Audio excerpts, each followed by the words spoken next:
आप सभी को प्रणाम। मैं जया भारत, जिला संत कबीर नगर से। आज मैं आप लोगों को बताना चाहती हूँ अपने चैनल पर, जिसका नाम ही जया भारत, अपना माटी अपना देश। मैं अपनी माटी की कसम खाकर कहती हूँ, मुझे अपने माटी से, अपने जन जन से कितना प्यार है। और मैं बता दूँ, हमारे माटी की इतनी महत्व है। हमारे हिंदुस्तान की माटी जब और तो और जब कोठे पर से तक आ जाती है, और जगह की मिट्टी तो पवित्र है, गंगा जमुना सरजू, और हमारे देश की कड़कड़ मिट्टी पवित्र है। लेकिन जब हम एक ऐसे जगह की मिट्टी ला करके भी दुर्गा को बना देते हैं, तो भी लोग पूजने लगते हो मिट्टी किसी बेश्या की कोठे की रहती है। लेकिन उस कोठे की मिट्टी को भी, मेरे देश की मिट्टी में इतनी ज़्यादा ताकत है, उस कोठे के मिट्टी से अगर हम दुर्गा बना देते हैं, मूर्ति बना देते हैं नारी रूप में, तो भी हम लोग 9 दिन उपवास करके पूजने लगते हैं और उसको दुर्गा के रूप में पूजते हैं। एक नारी के रूप में अगर बना करके हम लोग मूर्ति बना देते हैं, तो उसको दुर्गा के रूप में पूजने लगते हैं। क्यों? क्योंकि हमारे भारत की मिट्टी इतनी महान है, और तो और जगह की बेश्या के कोठे पर की भी मूर्ति पूजनी बन जाती है। लेकिन जिस दुर्गा को हम मिट्टी के रूप में पूजते हैं, उसी दुर्गा को कहीं न कहीं लोग घर में जला दिया करते हैं। आज दहेज की जो आग है, जो दहेज की भूख लोगों को लगी हुई है, जो देश में असली भिखारी घूम रहे हैं, जो कहने के लिए तो अपने आप को, बच्चों को पढ़ा करके डॉक्टर इंजीनियर मास्टर बनाते हैं, अच्छे पद पर पहुंचाते हैं, लेकिन इनका लक्ष्य असली रहता है कि मैं सबसे बड़ा भिखारी बन करके सिद्ध दूंगा। इन भिखारियों ने इन बेटियों को, इज्जत और सम्मान को, ज़िंदगी को बर्बाद कर दिया। यहाँ तक ज़िंदगी ख़त्म हो जाती है, यहाँ तक बिमोल विवाह हो रहा है, यहाँ तक लड़कियाँ कुंवारी रह जा रही हैं, यहाँ तक माँ के पेट में से धरती पे आने के पहले मार दी जा रही हैं।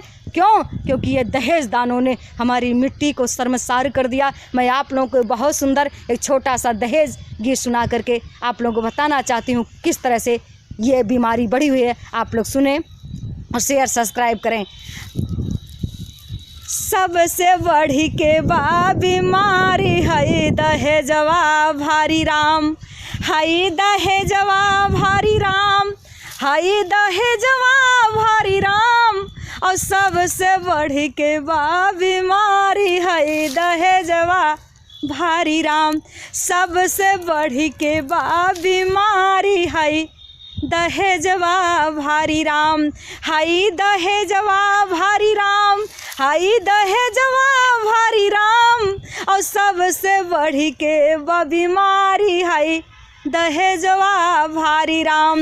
बेटवा वाले दौलत मांगे, बिटिया वाले लाचारी, बेटवा वाले दौलत मांगे, बिटिया वाले लाचारी। अब बाप बेचारा कर जाहिरन और बेचन खेती बारी, फिर मैं घूमे बन भिखारी है दहेजवा भारी राम, फिर वह घूमे बन भिखारी है दहेजवा भारी राम, है दहेजवा भारी राम, है दहेजवा भारी राम। और सबसे बढ़ी के बीमारी है दहेजवा भारी राम। गहना मांगे, बाजा मांगे, मांगे नीक सवारी, अरे गहना मांगे, बाजा मांगे, मांगे नीक सवारी, गहना मांगे, बाजा मांगे, मांगे नीक सवारी। अब बिटिया वाले कहाँ से दी है, अरे देशवा में फैल गए बेरोजगारी, बिटिया वाले कहाँ से दी है, देशवा में फैलल बा बेरोजगारी। लजिया रखा हे मुरारी, है दहेजवा भारी राम, है दहेजवा भारी राम, है दहेजवा भारी राम। लजिया रखा है मुरारी, है दहेजवा भारी राम।